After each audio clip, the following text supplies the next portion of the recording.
Welcome back, folks. I hope you've had a lovely Christmas break.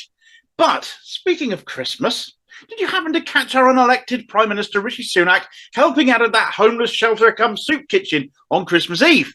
It was another one of his bright ideas, I'm sure, about as bright as a dead light bulb, of course, where he figured, or one of his Spads at least, thought he could show some empathy, some of his man of the people charm. But of course, he made the fatal mistake of trying to engage them in conversation instead of just dishing up some very welcome hot food to people at their lowest ebb. How are you, sir? Hungry? He dishes up some food. Ask the chap what he wants. That's good, Rishi. Just stick with that. Just fill the man's dishy, Rishi. Just ask him what he'd like.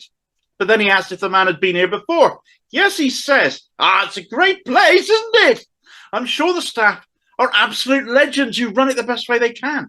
But perhaps if you did your job better, Rishi, this great place wouldn't be somewhere the poor bloke and others like him needed. Doing your own job, there's a thought, isn't it? Perhaps that doesn't apply to you, though, much like a little thing like, I don't know, calling a general election didn't seem to either. Did Sunak stop blasting his own foot off with a 12-bore at this point, though? Absolutely not. He was on a roll in his own head.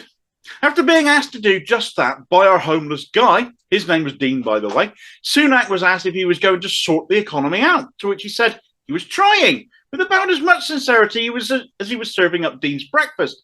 But he'd had some interaction. So what was his next go-to response to Dean? I wonder, sir, do you work in business?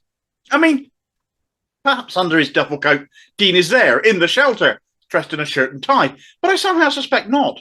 Dean, of course, made this clear in his pithy response. No, I'm homeless.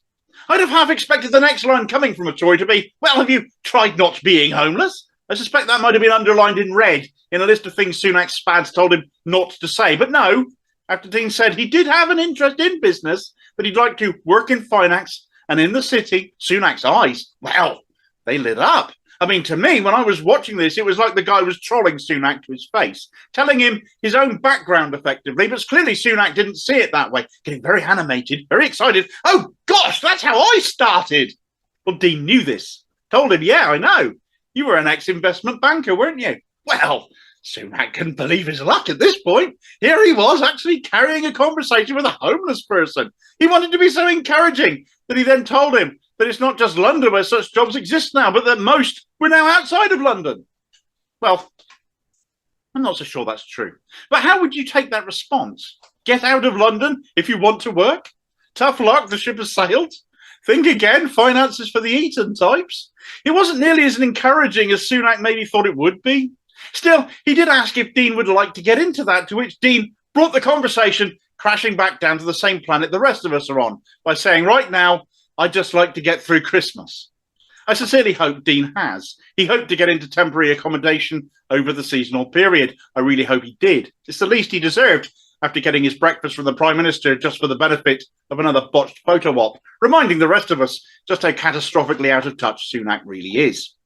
Dean isn't the type of guy Sunak has ever chosen to socialise with. The piece of family footage you might have seen of when he was younger, talking about the people he was friends with, pointing out specifically he had no working class ones, had no working class connections, and laughed about it, laid his upbringing bare. And perhaps you can't blame him entirely for that, but it does mean he's unsuitable to run the country when he has no bloody idea what it's like for the majority of people who live in it.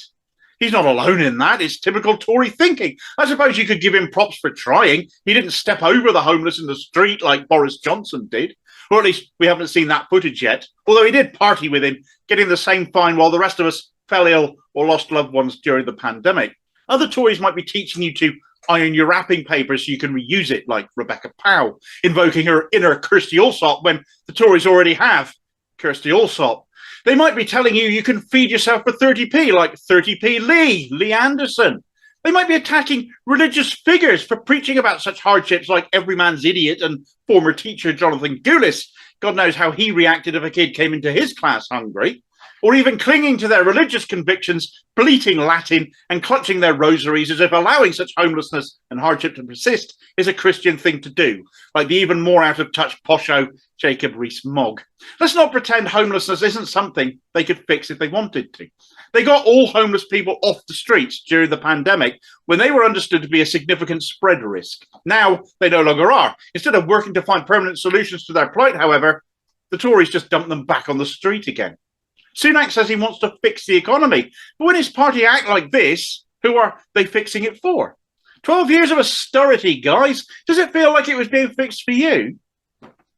When they are led by people who have no idea how to relate to us, how can they ever possibly succeed in the eyes of ordinary people? It's not like we needed reminding of how out of touch Sunak is, filling up a small car with petrol. You remember that one? I'm amazed he even knew how the pump worked, to be honest, but nobody believed it was his car.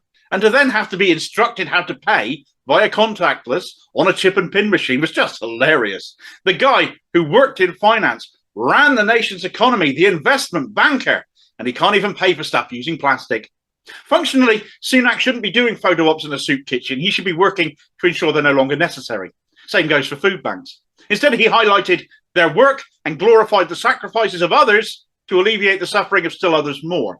And when he's the guy in a position to make it all go away, all he's done is highlight his and his party's continued failure to run this country properly. Homelessness shows we have a housing failure. People going hungry and having to use food banks, normalised as they are, shows we have a failure in the safety net designed to catch us when we fall, the welfare state. Perhaps the best advice Sunak could have given was to marry the daughter of a billionaire, a woman who was a nom-dom tax avoider, because, hey, that's what he did.